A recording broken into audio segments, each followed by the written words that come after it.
Hello and welcome to Antinatalism this week. A very happy new year to all of you. I hope 2025 brings us even fewer children. I mean, fertility rates are already dropping across the globe, a trend that has already alarmed pronatalists like Elon Musk and several governments. However, these declines are not uniform. While some countries are experiencing a steady decrease, others have seen sudden and dramatic shifts. The well established correlations between low fertility rates and factors like women's education or higher incomes are often discussed. But why do fertility rates differ so significantly between countries? For instance, why is South Korea's fertility rate so much lower compared to other developed economies? Could there be more at play than these usual correlations? A working paper titled Babies and the Macroeconomy by Claudia Goldin, published by the National Bureau of Economic Research, explores this question in depth. Claudia, a research associate at Harvard, examines patterns of declining fertility across multiple countries. Since this is a working paper, its findings are subject to refinement, but it offers valuable insights into these fascinating trends. Let's look at the trends with a few charts. This chart shows fertility rates in 8 countries: Denmark, Germany, Italy, Spain, Sweden, the UK, the US, and Japan. The x-axis spans the years from 1850 to 2020, and the y-axis represents total fertility rate, basically the average number of children per woman. The fertility rates declined in most countries from 1850 to around 1930s and 1940s. After World War II, there were baby booms, especially in the US, but by 1970, fertility rates in these countries had dropped below the replacement level of 2.1 children per woman, and they have stayed there ever since. This chart looks at the fertility rates in Mexico, India, China, and Nigeria. Nigeria's fertility rate is still high, but even there it's trending downward. Mexico and India have followed a similar path, and if you notice the vertical orange dotted line, that's when China's one-child policy began. Interestingly, fertility rates in China were already falling drastically before the policy was even introduced. These charts suggest that economic growth plays a big role in driving fertility rates down. But here's the puzzle. Why do different countries have such varied patterns of decline? To answer that, let's have a look at this schematic. This is not a data chart but a diagram showing relationship of certain factors. These factors are female employment and division of household labor. Female employment, which is called female labor force participation rate, is shown on the x-axis, and the y-axis shows corresponding fertility rates. Female employment essentially means jobs and employment and not unpaid household work. Point A represents a situation where female employment is low and women are doing most of the unpaid household work. Point B is when female employment is moderate, but women still bear the brunt of the household work. This means they are juggling a job and all the tasks at home, including childcare. Not surprisingly then, the fertility rates here are low because women are already stretched between work and home. They have more education, more freedom, and many of them decide they don't want to have children or have fewer children. Point C is when female employment is high and their male partners, I think this is mainly about heterosexual couples, so their husbands help them in household work and childcare, so the fertility rate improves a little bit. This pattern shows us why some countries see sudden drops in fertility rates. Female employment tends to correlate with countries' economic growth. The wealthier a country, the more women are in the workforce. But the second factor, the division of household labor, is more cultural factor. Economic growth and cultural change don't always go hand in hand. In countries that develop slowly and steadily, there's more time for cultural values to shift. So if gender roles start out more equal, fertility rates won't see that sudden stop. Now, let's look at two different groups of countries. The first group includes countries like Denmark, France, Germany, Sweden, the UK, and the US. This chart shows their fertility rates since 1920. As you can see, since 1970, their fertility rates have stayed between 1.5 and 2 children per woman. These are Group 1 countries, countries with steady economic growth. This chart shows GDP growth in those countries. As you can see, there was some volatility before 1950s, but from 1960s onwards, their economies grew steadily. This gradual growth gave generations time to adjust and shift their cultural values. Now compare that to this chart, which shows fertility rates in Greece, Italy, Japan, Korea, Portugal, and Spain. In these Group 2 countries, fertility rates dropped suddenly from 1970s onwards, and it's especially pronounced in Korea. If you look at GDP growth for Group 2 countries, you will see similar patterns of volatility before 1950s, but then a sudden surge in economic growth from 1960s onwards. The difference here is that these countries didn't have as much time to adjust their cultural values to the rapid changes brought on by industrialization. This chart shows a comparison of the two groups of countries since 1970s. Here we have fertility rates of three countries from each group: France, UK and US from group 1, shown with blue colored lines. They've had a steady economic growth and their fertility rates have been steady over the years. But Spain, Italy and Korea, shown in orange lines, have had faster economic success and their fertility rates have plummeted even below the blue countries. So they started with high rates and now have very low rates. This leads us to an important point. Remember that schematic we saw earlier? Countries in group 1 had more time to transition from point A, low female employment and high household labor, to point C, high female employment with more shared household labor. But group 2 countries went from point A to point B, which is moderate female employment but with high division of household labor. So they didn't have enough time to adjust. It is the speed with which tradition-bound people are catapulted into modernity that gives generations little time to adapt and bring old ways into sudden conflict with the new. This causes gender divide in values. You see, when a country becomes industrialized, there is large migration of people from rural to urban areas. Migration is important to the story of fertility change because those who move from rural areas enter the urbanized world having with more firmly held beliefs and more traditional ways. Among the children of migrants, the daughter gain more from modernity as they are offered considerably more options than they once had. The sons, however, gain from maintaining parts of the past. How much they gain is evident from the division of labor in the home. Men in developed countries that modernized very rapidly do considerably less housework and care for others in their homes relative to women than men in countries that had more continuous growth experiences. This chart shows the relationship between household labor and fertility rates. The x-axis here represents the daily hours of unpaid household work done by women minus the hours worked by their male counterparts. The further along the x-axis you go, the more work women are doing at home. In group 1 countries, the difference is around 1.5 hours. So women on an average do about 1.5 hours of extra household work compared to their male partners. But in group 2 countries, that difference is around 3 hours. Women in these countries are juggling full-time jobs and taking on significantly more household and childcare duties. It's no surprise then that these women are having fewer children or none at all. And the correlation is clear. All group 1 countries have high fertility rates compared to group 2. Now, all of this isn't necessarily about ethical antinatalism. It's more about socio-economic change. But as an antinatalist, I think it's important we understand these factors that shape people's decision when it comes to having children. In any case, it's clear that these trends are influenced by a complex mix of economic growth, cultural shifts, and gender roles. It's a reminder that when we talk about antinatalism, we should be aware of these broader socio-economic patterns. Let's go to another country, Iran. I saw an announcement made about a lecture, What is Antinatalism and How Does It Show Itself, by someone called Saeed Mobin Shahir. It was in Persian language, so I had to translate it. It was organized by Iranian Sociological Association and was on Google Meets on 2nd of January. I'm not sure if it was recorded, but if you happen to know more about this, please let me know. Pure Cloning is a new upcoming book by Matti, Hayry and Tuija Takala. I don't know a whole lot about it yet, but it looks like the book is going to talk about human cloning. Most of the discussion about cloning is about pros and cons of genetic modification or amendments and whether we should or should not do certain changes while cloning, etc. But the question is whether we should create a new life in the first place. And I get the impression that the book is talking about that fundamental question. I may be wrong about this, but let's see when the book comes out. Talking of books, Polish translation of David Benetta's The Human Predicament was published recently. The translation is done by Patrick Golebiowski, and I'm sorry if I'm saying that name wrong, but Patrick is also the translator of David Benetta's two other books in Polish, Better Never to Have Been and The Second Sexism. So congratulations to Patrick for this third book. I was actually going to say congratulations to Patrick for doing the hat trick, but that sounds like a cheap rhyme. Anyway, 2 chapters of this new book are available for free.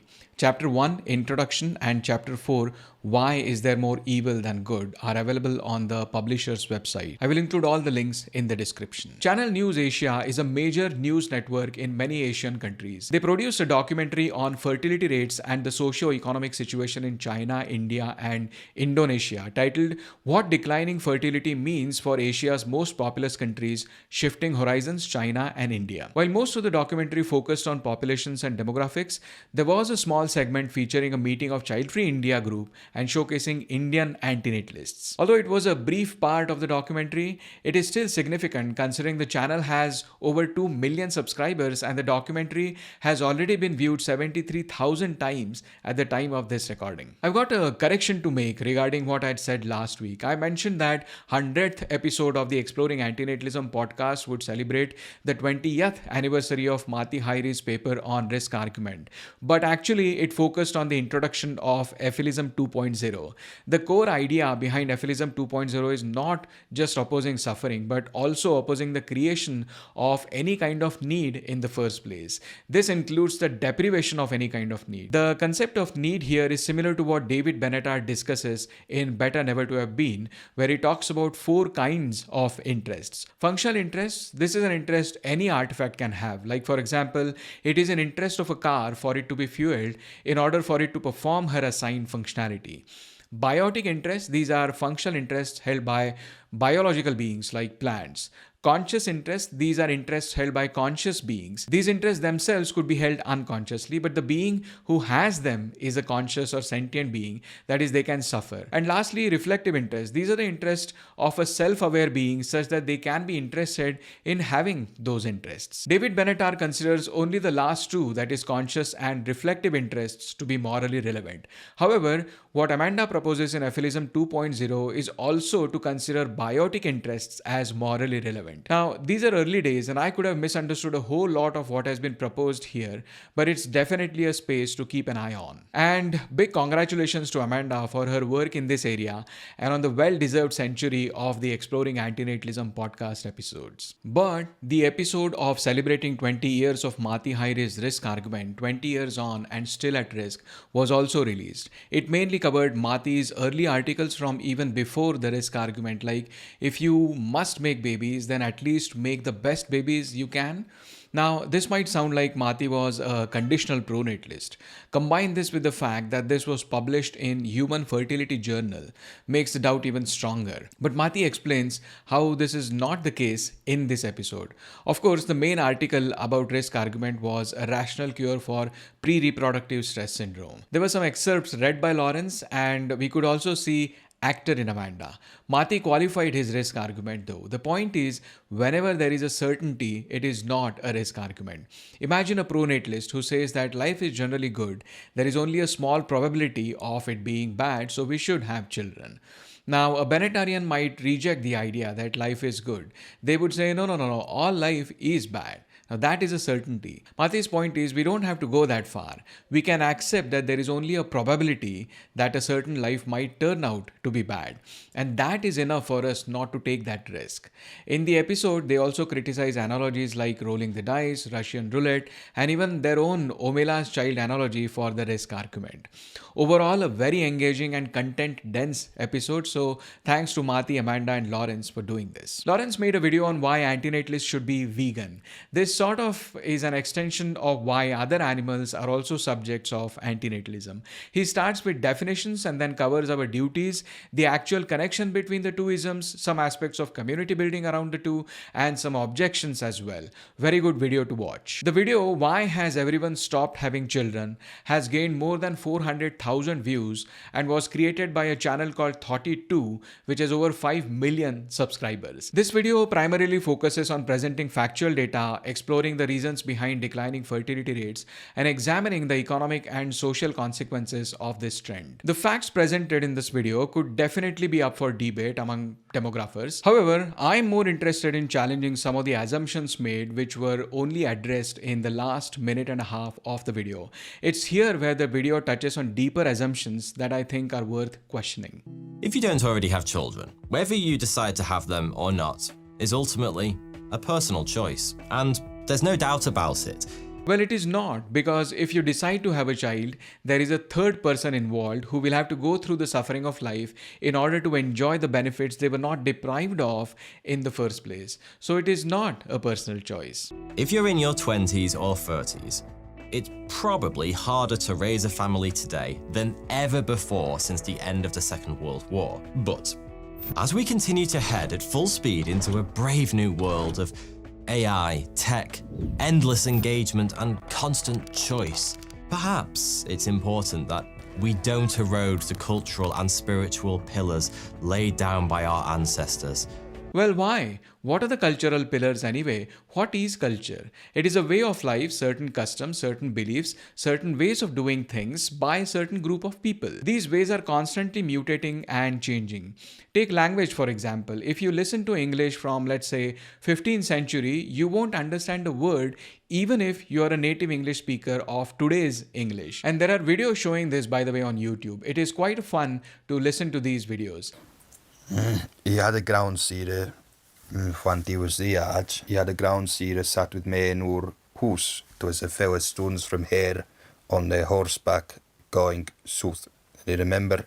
Secondly, what does laid down by our ancestors mean? It assigns a purpose to our ancestors, which is really not true. Our ancestors were a product of their own times who lived through their lives as per the environment they were in. And even if some of them had this purpose of continuation of culture, should we respect that just because our ancestors thought so? I understand the mental temptation of legacy here. I personally have felt sad thinking that a language like, say, Marathi, which is my mother tongue, will be extinct someday, either through the linguicide by English or through organic mutation. And I try to prevent that by trying to make sure that I speak my language in the relevant situations. But what is the cost I should be willing to pay to prevent this lingual extinction? It's a notional entity in my head. To save that notional entity, should I bring another sentient being here? I don't think the real suffering of a sentient being can be justified by any notional fetish that I may have in my head. And so whilst I feel sad about cultures being lost and some ancestors might even be wronged by it if they had any such purpose, but that is on balance a better outcome than using a sentient being as a means to continuation of those cultures. That's why no amount of appeal to ancestors or cultural emotions would justify having children. And forgo the core values of humanity that make us human. The core values of humanity that make us humans come from our capacity to think about what is wrong and what is right. The ability to have that moral agency. To have this agency and to not use it is like being equipped with a fire extinguisher and yet pushing someone into a burning house. Because when all is said and done, what could be more human than giving life to another human? All animals give life to another animal. There's nothing special in being human about that. If there is something unique in being human, it is to abstain from giving life to another human. No other animal does that on purpose or on moral grounds. Secondly, the language is very deceptive here. The word giving life is used to almost mean like giving a gift, which it is not. We are not giving life, we are creating someone and putting them in the harm's way. By giving them life, we are also giving them death. A short video titled Having Children in a Doomed World, just over 4 minutes long, was released by a popular channel, Big Think, which has over 7.5 million subscribers. In the video, anchor Christine Emba critiques those who believe that world is doomed due to climate change, offering abstract thoughts of hope as a counterpoint to this view. Often when people ask, should I have children in the face of climate change or a bad presidency, they're not really asking about children so much as whether there is hope for the future, whether they should be completely fatalistic about the climate or politics or gun violence in schools, whether in fact the human condition is in an inexorable decline. It is strange that she equates the human condition with just contemporary events. Human condition is far deeper than politics and climate change. Maybe what she means by the human condition here is the practical human life. But the thing is, life actually is getting better. And it has gotten better. Before 1800, the average lifespan was around 30 years. Now it's above 70. In our current moment, the voices of people who hadn't been heard in the past are now being heard. Change is happening rapidly. Technological advances that we actually can't even think of have the power to shape our future. Yes, human life has improved on an average. Whether it has for other animals or not is debatable, but I would guess probably not. But for humans, on an average, it has improved. But average is an indicator of a collection. The statistics that she has shown are just collective indicators. On an individual level, life is still bad. No amount of statistics or averages is going to alleviate, say, the pain of a cancer patient, and we don't even have to look at those extremes. Ordinary human life is filled with daily discomforts and inconveniences. You have to constantly do something to keep your body well fed and hydrated and keep your brain occupied with something. On the other hand, things like hunger, thirst, boredom, and disease come to you uninvited. That is the real human condition, or even the sentient condition. All of that does not happen to someone who does not exist. They are not harmed by non-existence, and they are not deprived of any benefits either. So things are improving for those who already exist, and that's a good news. But to use that as a justification for creating new beings is like causing someone to have headache just because there is a headache pill available. It's harder for us to imagine how things might go right, what it would look like if things improve. And in fact, there's lots of evidence that things are improving and may well continue to do so. You don't have to imagine this. This asymmetry is fundamental. Let's say you want to shoot a target. How many possibilities are there for missing that target? You might shoot right of the target, left of the target, above the target, below the target. There are virtually infinite spots you could hit other than the target. So the possibilities of things going wrong is embedded within the fact that you want things to be a certain specific way. You have a purpose or hope for that goal to be realized, and in doing so, you are inherently creating the possibilities of failures. These are the possibilities with which you'll be playing the game of Russian roulette by having children. It is certainly easy to feel that the climate is falling apart, that our political situation is bad or stagnant, maybe even getting worse. But this is also a failure of our own imagination, political and otherwise. It is in fact possible that change can happen, that our children won't live in the present that we live in. And that actually might be a reason for hope. Well, our children won't have to live in the situation that we live in or any other situation if we don't bring them here. They don't have a need to live in any situation before they come into existence. The philosopher Hannah Arendt uses the term natality to describe the possibility inherent in the prospect of birth. There's the potential for change. There is a potential for the world to be better than it is in our time. Potential for the world to be better is an impersonal view of the world. It ignores the individual who will be used as a means to make this world better. That individual who had no interest in making this world better and was not harmed by not being born.